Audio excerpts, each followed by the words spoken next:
selanjutnya. Terima kasih.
Izin Pak Fahri, Bapak mulai aja Pak, biar pada duduk Pak. Kalau enggak. Baik Bapak Ibu sekalian, alhamdulillah kita sudah isoma.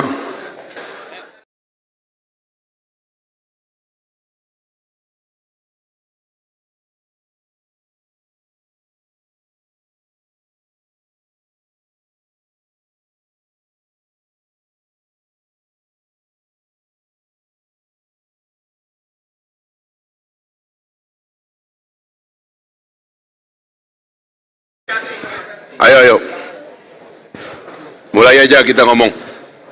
Pak Menteri, kita langsung mulai ya Pak Menteri. Langsung ya. Ayo Pak Barkah, sini.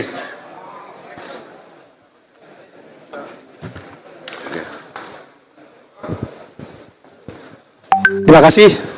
Assalamualaikum warahmatullahi wabarakatuh. Waalaikumsalam. Alhamdulillah pada hari ini kita mendapatkan pencerahan yang luar biasa ini.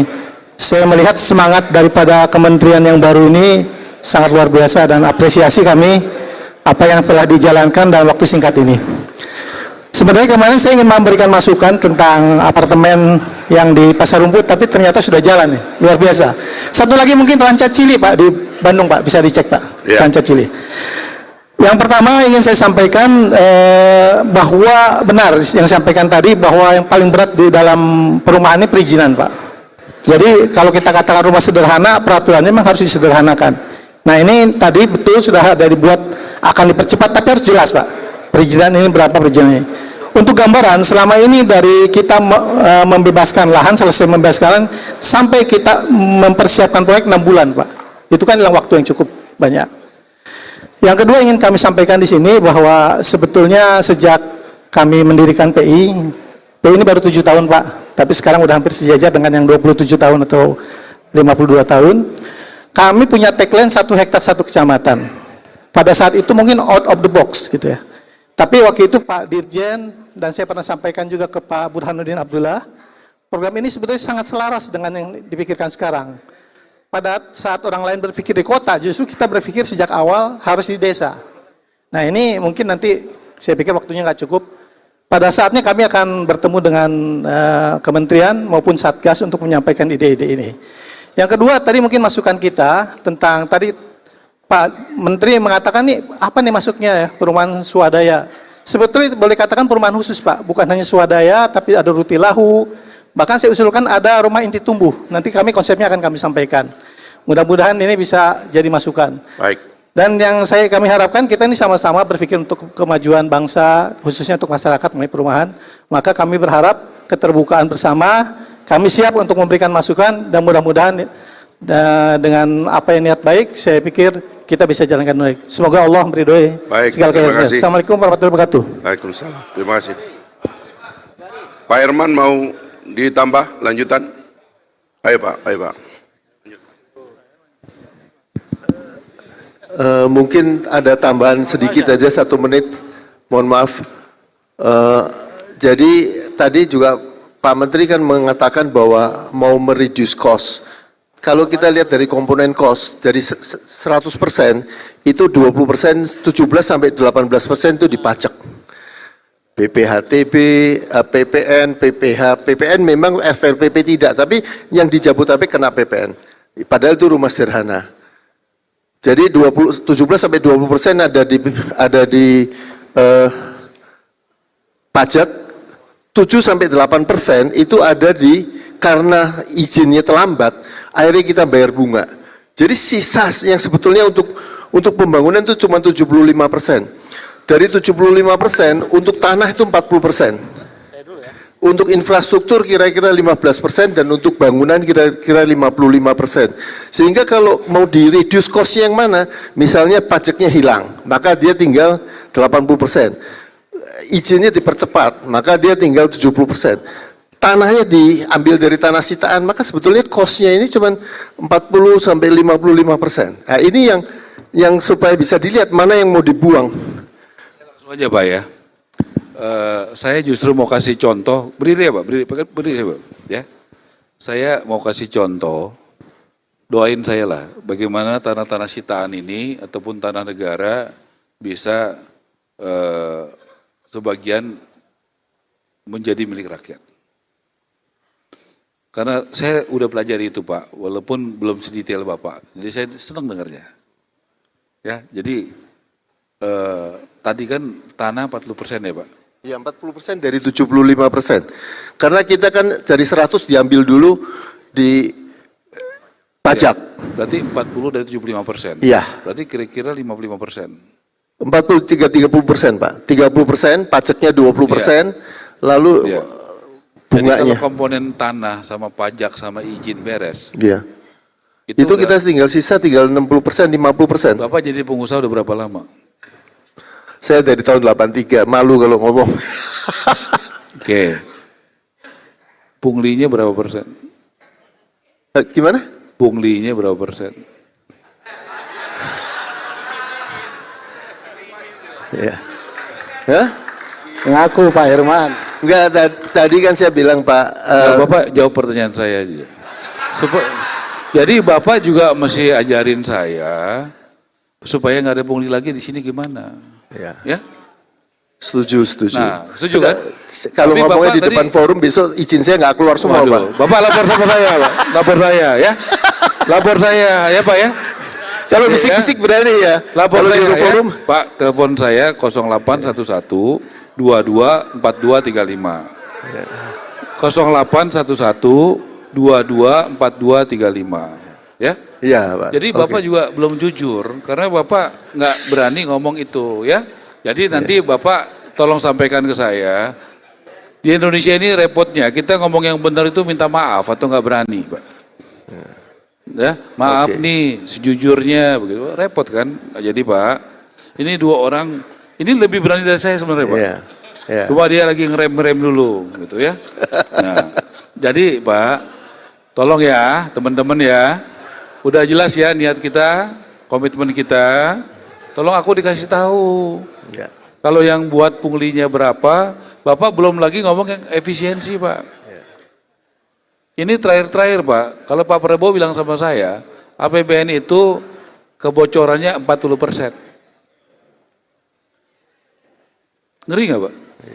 Nah, ini Pak Prabowo yang bilang, kita berapa kali dari Hambalang, dari Akmil, itu aja diomongin, betul nggak Pak Fahri? Tolong dong bantu kita. Kan pengusaha yang tahu mesti store ke siapa, betul nggak? Kan yang nyetor pengusaha.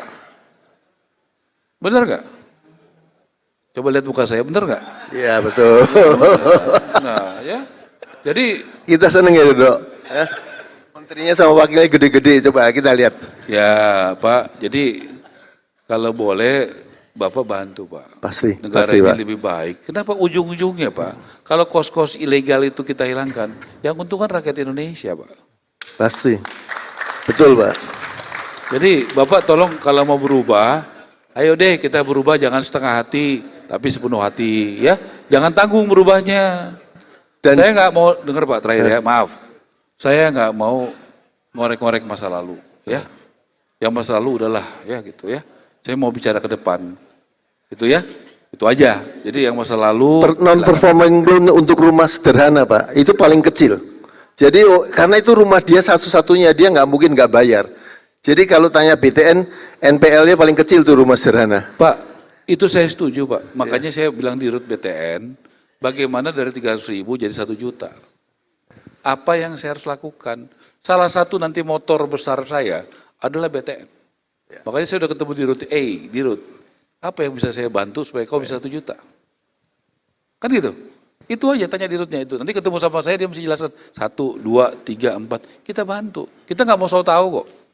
Kalau memang udah ada yang bagus, bermanfaat, kenapa enggak? Kan BTN akan jadi bank besar. Ngapain lagi mesti korporasi segala macam, urus aja ini. Kalau bisa 1 juta rumah 1 tahun. Tugas saya akan banyak terbantu oleh BTN. Nah BTN tapi saya harus bantu dulu, apa masalahnya? Jadi kita saling bantulah. Bapak bantu saya mencapai tugas dari Pak Prabowo, saya bantu Bapak mengatasi kesulitan Bapak. Enak kan begitu Pak? Sama kayak Bapak ngomong tadi. Saya boleh nggak Pak, kita buat sejarah di Indonesia. Harga rumah buat rakyat turun. Boleh nggak Pak? Saya berdoa sama Tuhan, semoga saya dikasih kesempatan melakukan itu Pak. Harga rumah di Indonesia bisa turun. Boleh nggak gitu Pak? Ya? Ya kan Pak? Boleh nggak itu dijadikan tekad kita bersama Pak? Ya? Nah tapi syaratnya Bapak juga masih berani ngomong yang benar. Pak Ara ini yang nggak benar, yang ini begini. Kalau nggak nanti Bapak komplotan di belakang saya kan susah. Iya kan? Oke, salaman dulu deh. Udah tuh salaman dulu ya. Benar ya? Ya, udah ya. Biar terbuka kok ini, ya. Oke, Ya, Pak Wari, silakan. ada lagi? Ya. Himbera Pak. Ini benar-benar ada yang baru nggak? Ya. Iya, insya Allah. Ya. Baik, terima kasih. Ini dulu sebentar. Pak Menteri Ya, dan Himpera, Mas Wamen. Himpera. Saya Ari Tripriyono, Ketua Umum DPP Himpera. Kalau di ukuran pengembang kita asosiasi nomor 3, Mas Fahri. Kalau RE mungkin di atas 5.000, kami 3.000. Ada beberapa hal. Yang pertama saya sampaikan selamat dan sukses selalu, ini luar biasa. Baru pertama kali ini ada kementerian yang kayak gini, luar biasa. Tepuk tangan dulu, tepuk tangan dulu. Ada berapa hal Pak. Yang pertama, kami sangat apresiasi apa yang sudah dilakukan oleh kementerian ini, baik Bang Ara maupun Mas Fahri. Keterbukaan itulah yang ditunggu sebenarnya. Dan dengan keterbukaan ini kita berharap kami ini stakeholder, benar sampaikan Bang Menteri tadi, perlu dilibatkan karena banyak hal yang jadi masalah itu yang tahu kita sebenarnya. Nah, berapa hal yang mungkin kita note, Pak Wamen. Yang pertama adalah terkait darurat FLPP kita. Ini kan tambah 34.000. Saya yakin ini bulan November habis lagi. Jadi perlu ada yang ganjel antara. Bulan Desember itu apakah mau SSB kemudian nanti dikonversi di tahun baru, kan katanya dari Pak Boni kita tahu angkanya sudah diketok 300.000.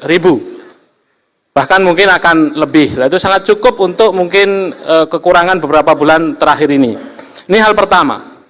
Yang kedua, saya juga sangat sepakat di dunia properti yang paling pertama harus ditolong adalah perizinan. Beberapa hal perizinan tadi sudah dibahas luar biasa. Satu hal juga Pak Fahri yang ini menimpa anggota kami, yaitu adanya mafia tanah. Ada proyek kami, ini kena tol Bojonggede itu Pak, hampir 5-6 hektar. Kita mengembangkan di situ itu sudah belasan tahun. Tiba-tiba setengah tahun terakhir, banyak plang gitu. Padahal kita sudah menyumbang ke pemerintah itu 6 hektar fasos-fasum kita untuk SMA unggulan di Bogor. Dan kemudian hari-hari ini kelihatannya agak ditakutkan gitu. Memang di belakangnya katanya ada mantan-mantan jenderal. Saya takut ini juga terjadi tempat-tempat yang lain. Proyek nasional bisa kalah dengan sesuatu yang tidak jelas. Karenanya saya juga minta tolong hal-hal ini yang kemarin sudah sampaikan juga ke Pak Boni terkait mafia tanah. Selanjutnya Pak, kami pengen nanya, sebenarnya kan 3 juta itu udah clear di kita, 2 juta di perdesaan, 1 juta di kota. Backlog yang ada, Mas Fahri, itu mayoritas adanya pasti di perkotaan. Baik kota-kota utama maupun penyangga, banyak pabrik dan seterusnya. Nah, memang saya yakin ini bukan hanya perkara menyelesaikan backlog, tapi juga untuk pemerataan, percepatan pembangunan wilayah, dan seterusnya. Tapi yang perlu saya tanya, ini kota dan desa itu pemisahnya apa gitu? Kayak misalkan Bogor, ini termasuk kota apa desa? Kemudian di kabupatennya Bojonggede itu misalkan, itu kota apa desa? Dan seterusnya. Karena itu akan juga kita perlukan Pak Fahri tentang program yang akan dibuat di pemerintah. Di desa itu apakah bantuan yang tadi disampaikan atau ada program lain yang kami bisa ikut di dalamnya? Kan banyak juga anggota kita yang UMKM, adanya memang di kampung-kampung di wilayah-wilayah. Kemudian Pak Wamen, selain darurat FLPP, kira-kira para pengembang ini pasti juga mengalami darurat pinjol Pak. Jadi banyak sekali yang booking Pak, anggaplah satu proyek 100 yang booking. Nanti yang akad, jadi akad paling 20 Pak, 10%, 20%, sisanya kena pinjol. Nah kita waktu itu sudah mengusulkan ke OJK untuk ada semacam relaksasi bab pinjol ini. Gimana kalau yang 1 juta, 2 juta jangan jadi komponen, karena dia kan utangnya cuman kadang 100.000. Gara-gara 100.000 kolektibilitasnya naik, kemudian dia nggak disetujui KPR-nya. Jadi harapan saya kementeriannya Pak Fahri dan Bang Ara ini juga masuk ke sana, ke wilayah, biar orang itu aksesnya terhadap rumah itu mudah, jangan perkara pinjol saja gitu. Baik. Baik. Kemudian Pak, kami Pak terus terang menginginkan mungkin buku putihnya dari yang akan dilakukan oleh kementerian ini 3 juta itu aslinya bagaimana? Ya. Di kota bagaimana, di desa bagaimana? Apakah 1 juta itu betul-betul apartemen semua? Apakah tidak juga ada landednya? Terakhir Pak, milenial kita ini banyak sekali. Dan yang dikasih perhatian oleh pemerintah selama ini hanya FLPP untuk MBR. Anak-anak milenial Gen Z ini, Mas Fahri, itu mereka nggak mau disebut orang miskin. Jadi rata-rata mereka tidak mau tinggal di FLPP, tidak mau tinggal di rumah murah itu. Maka harapan saya, Kementerian baru ini membuat program untuk mengasop mereka semua itu. Dan jumlahnya banyak sekali, misalkan subsidi 7,5%. Kalau FLPP kan 5%. Jadi untuk yang banyak sekali nggak mau tinggal di kampung-kampung ini mungkin bisa harga-harga 200, 300, 500 dengan subsidi bunga 7,5%. Saya kira demikian. Terima kasih Pak. Assalamualaikum Baik. warahmatullahi wabarakatuh. Terima kasih.